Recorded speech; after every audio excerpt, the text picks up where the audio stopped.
Assalamualaikum, nama saya Ayu Adini binti Muhammad Lajiz, nombor pendaftaran 14 DPR 22F1080. Hari ini saya ingin bercakap tentang konsep tanggungjawab sosial. Konsep tanggungjawab sosial adalah usaha-usaha yang dilakukan untuk meletakkan atau mengembalikan sesuatu keadaan agar mencapai kesejahteraan hidup bagi golongan yang memerlukan. Melalui bantuan-bantuan tersebut, secara tidak langsung kemiskinan dalam negara dapat dikurangkan dan ekonomi negara dapat dibangunkan. Lebih banyak peluang pekerjaan dapat diwujudkan yang secara tidak langsung dapat membantu meningkatkan pertumbuhan ekonomi. Dengan itu, masyarakat akan dapat menikmati kehidupan yang lebih baik di masa yang akan datang. Kesimpulannya, pelaksanaan tanggungjawab sosial ini sememangnya mendatangkan kesan-kesan yang positif kepada syarikat dan masyarakat, termasuk juga kepada bangsa, agama dan negara. Contoh tanggungjawab sosial yang dilakukan oleh pelajar politeknik ataupun kolej komuniti ialah projek membersihkan dan mengindahkan kawasan politeknik, projek membersihkan kawasan rekreasi dan projek membersihkan tanah perkuburan. Sekian daripada saya. Terima kasih. Hai, Assalamualaikum warahmatullahi wabarakatuh. Nama saya Siti Nuradini binti Samsudin.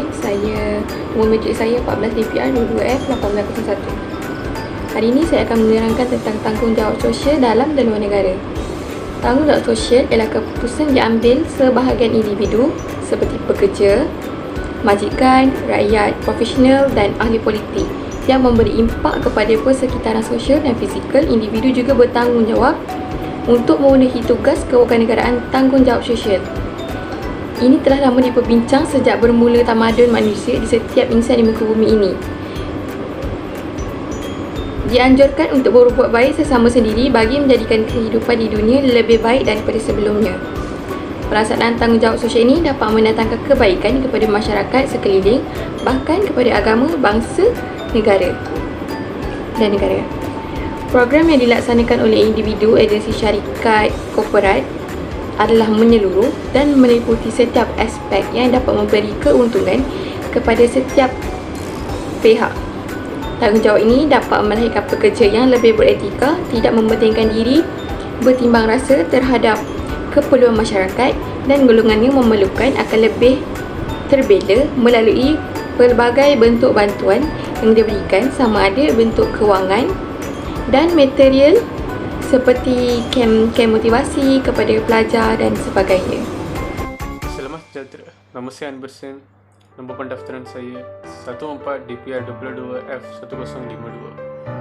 Hari ini saya akan terangkan tentang kepentingan tanggungjawab sosial tetap menjadi keutamaan dalam kalangan keluarga, masyarakat dan negara.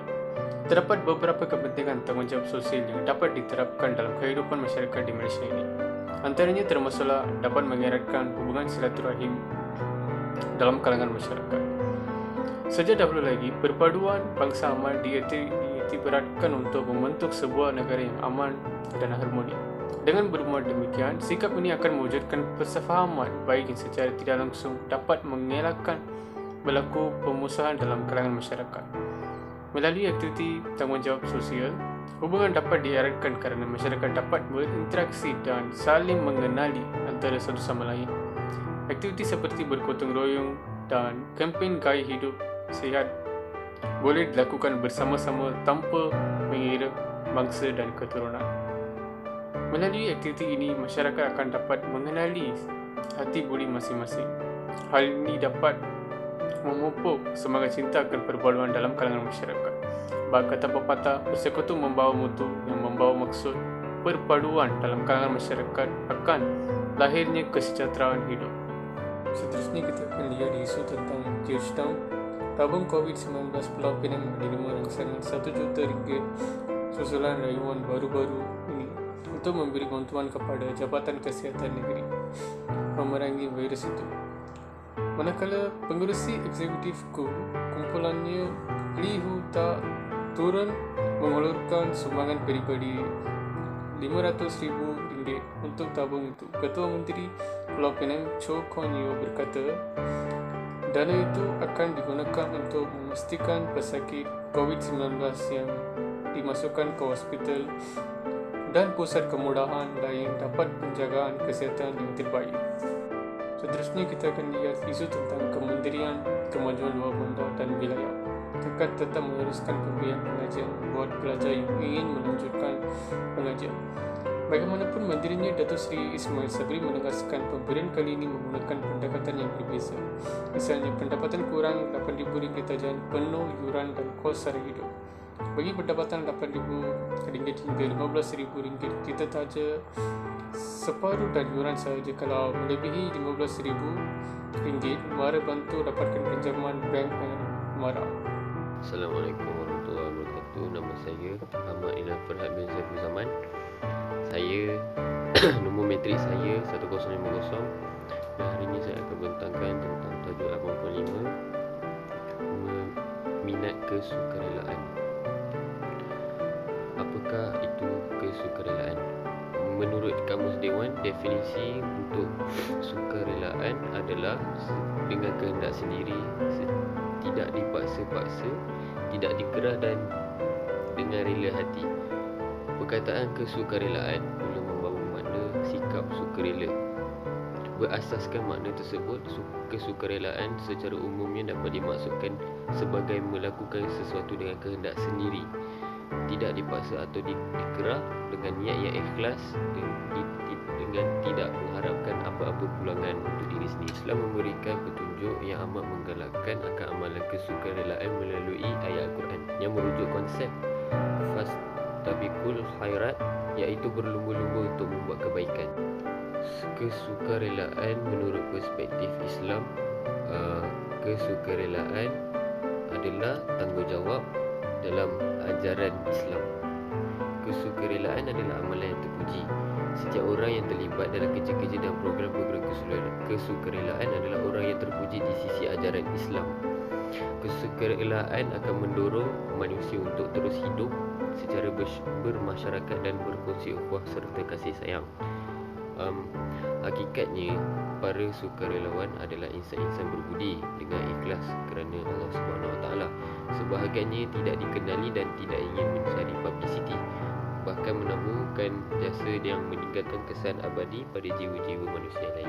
Empat bahagian tanggungjawab manusia, iaitu tanggungjawab kepada Allah, tanggungjawab kepada diri sendiri, tanggungjawab kepada masyarakat dan tanggungjawab kepada alam sekitar. Manusia adalah khalifah Allah di atas muka bumi yang berperanan membangunkan muka bumi dengan mengikut syariat Allah SWT. Sebagai wakil Allah di bumi dan pemegang amanah, manusia bertanggungjawab untuk menyebarkan dakwah tauhid, beribadah dengan ikhlas, beriman kepada Allah, menyuruh melakukan kebaikan serta mencegah perbuatan yang mungkar. Islam menekankan peri pentingnya roh pengorbanan wujud dalam diri seseorang Muslim dan inginkan balasan pahala di akhirat kelak. Dengan roh ini, seorang Muslim akan lebih bersedia untuk membantu dan membela golongan tertindas dan memerlukan bantuan. Orang yang sanggup berkorban dan melakukan kerja-kerja kesukarelaan dipanggil sukarelawan, dan bagi lelaki, dan sukarelawati bagi perempuan. Namun dalam konteks penggunaan dan pengamalan harian, apabila disebut sukarelawan, ia boleh mewakili sukarelawan lelaki dan juga sukarelawan perempuan. Manakala sukarelawan Islam adalah sukarelawan Muslim yang melakukan kerja-kerja kesukarelaan dengan ikhlas kerana Allah SWT, menjaga sahsiah Islam, memelihara batas-batas syarak dan membawa misi dakwah Islam. Saya akan ulaskan tentang satu artikel di mana Pertubuhan Muslim Camp Malaysia Society mengatur dan menilaras persediaan bagi membantu bahasa banjir susulan kekerapan bencana itu berlaku di seluruh negara sejak kebelakangan ini. Presiden Muslim Camp Malaysia Zulkifli Waijan, beliau berkata pihaknya menyertai mesyuarat penyelesaian banjir Kedah bersama Yayasan Sultanah Bahiyah serta rakan strategi NGO yang lain. Yayasan Sultanah Bahiyah tidak asing lagi bagi Muslim Camp Malaysia dalam usaha sama membantu masyarakat yang ditimpa bencana, termasuk memberi latihan bencana banjir sebagai satu persediaan yang awal. Beliau berkata dalam bencana terbaru di Bukit Mertajam, baru-baru ini sukarelawan Muslim Camp Malaysia bertindak pantas menyampaikan bantuan kepada mangsa banjir di sekitar kawasan Masjid Jamek, Kampung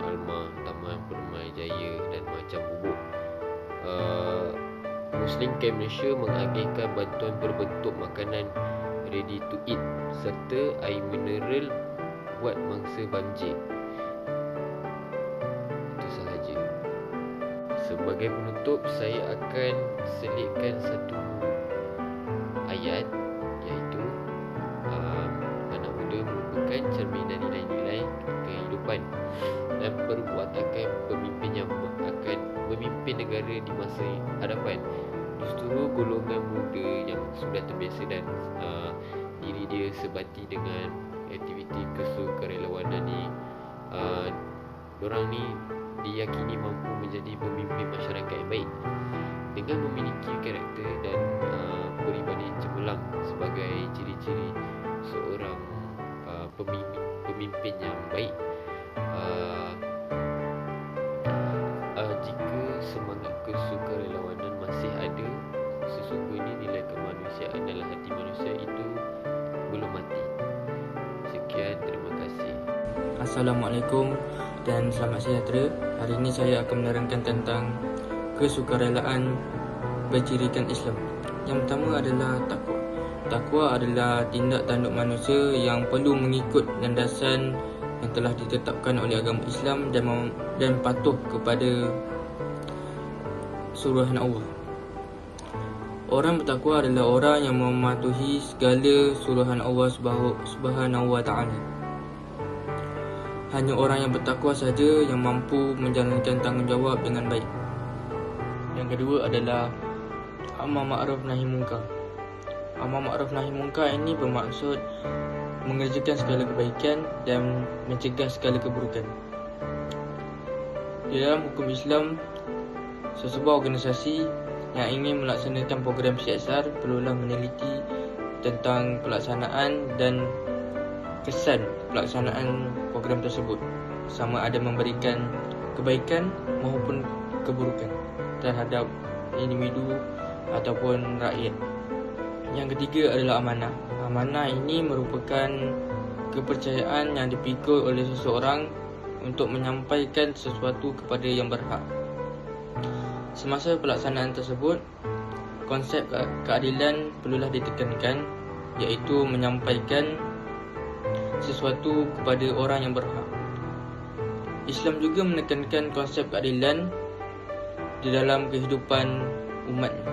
Yang keempat adalah ikhlas. Ikhlas diartikan adalah sesuatu yang dilakukan tanpa mengharapkan balasan dan melakukan itu semua hanya kerana Allah Subhanahu wa ta'ala. Ganjaran yang dapat daripada keikhlasan melakukan sesuatu itu adalah pahala. Niat dalam melakukan tanggungjawab itu adalah penting dalam memastikan keikhlasan. Yang terakhir adalah hablul minallah dan hablul minannas. Hablul minallah dan hablul minannas adalah hubungan dengan Allah dan hubungan dengan manusia perlu diterapkan dalam melakukan segala tanggungjawab.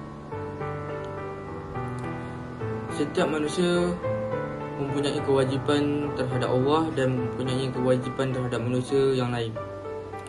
Sifat ini perlu diterapkan dalam melakukan segala tanggungjawab supaya hidup ini diredai oleh Allah Subhanahu wa ta'ala.